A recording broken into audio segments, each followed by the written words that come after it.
বলছে নারায়ণের জন্ম বাবা হলো কোথায় ভাই? বলছে লক্ষ্মীর জন্ম সেই দিন দাদু বলো আমার কাছে,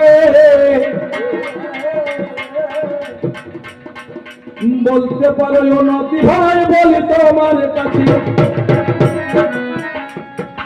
নারায়ণ সৃষ্টিকর্তা, নারায়ণ নারায়ণ তো সৃষ্টি করেছে, করেনি বাবা? একদিন নারায়ণ বড় পাত্রে হস্তে হস্তে, যদি নারায়ণ লক্ষ্মী লক্ষ্মী জন্ম কোথা থেকে হলো? লক্ষ্য ভেদ করে শিব দুর্গা একদিন লক্ষ্য ভেদ করে লক্ষ্য করে সেই দিন শিব দুর্গা লক্ষ্মীকে জন্ম দিয়েছে। তাদের ওর